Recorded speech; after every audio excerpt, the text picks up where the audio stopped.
sa napanood ko na sobrang nagtitrending ngayon. Yung ganito palang klase ng halaman ay ginagawang shampoo or pwedeng maging shampoo. Hindi ko nga alam kung anong klaseng halaman ito pero sobra akong namamangha.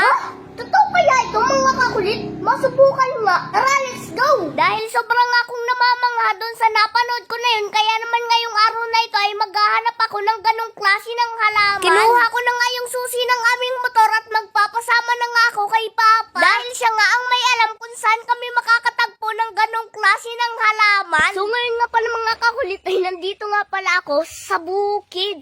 At ngayon nga pala ay medyo malayo ito sa aming bahay dahil nga tumawid pa kami ni Papa ng 3 barangay.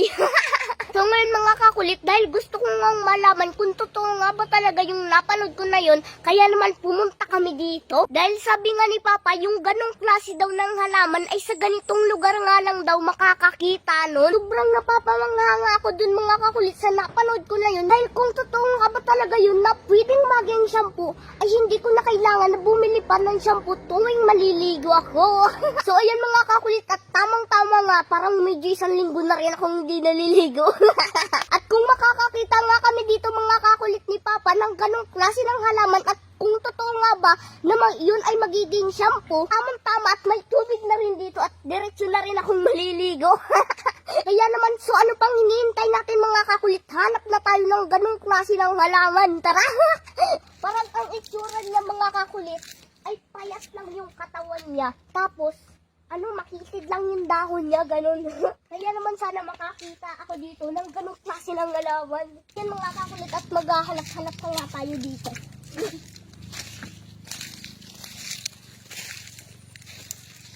So ayan mga kakulit, at meron na nga ako ditong nakita na kagaya talaga ng halaman na yun. Ito siya oh. Tara, punta natin. Ito oh. Yan. Nakita ka agad ako. Ay, dito siya. Yun. So ayan mga kakulit, at meron na akong nakita dito. Nakagaya-kagaya talaga ng halaman na yun. Oh. Ito siya mga kakulit, so ang laki. Tapos ito pala mga kakulit yung itsura ng puno niya. Tapos ito din yung itsura ng dahon niya. Yan oh. Kasi mga kakulit ay parang walang bulaklak. Doon nga mga kakulit sa napapanood ko ay dito lang daw tumutubo yung bulaklak yan oh. Tapos pag pinisil mo daw yun ay lalabas na daw yung katas nun at pwede na daw yun maging shampoo. So mga kakulit, yung nakita natin dito ay wala pa nga siyang bulaklak. Kaya naman maghahanap ulit tayo. Ayun ang mga kakulit, meron pa dun sa tapat. Sana may mahanap ako dito. Oh, yan mga kakulit, at meron pa nga wala talaga siya dito. Yun oh. Ito oh. Oh. Kaso nga ng mga kakulit, wala din siyang bulaklak. Pero ganito rin talaga siya mga kakulit. Dahil kung makikita niyo naman dun sa video na pinanood ko, ay ganito yung itsura niya. Ayan o. Kaso nga lang, hindi pa yata ito yung panahon ng tagbulaklak ng mga ganito. So ayan mga kakulit, at maghahanap pa tayo. At para ako'y makakuha na ng shampoo.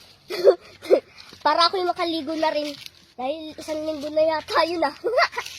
So ayan mga kakulit, at nakakita nga ako dito ng ganoong klase ng halaman. Kaso nga lang ay wala siyang bulaklak. Kaya naman siguro hindi ito yung panahon na tagbulaklak siya ng mga ganon. Kaya ngayon mga kakulit ay hindi natin malalaman kung totoo nga ba talaga yun, na yun ay pwedeng maging shampoo. Kaya naman mga kakulit, bibili na lang ako ng shampoo dahil 7 lang naman yun.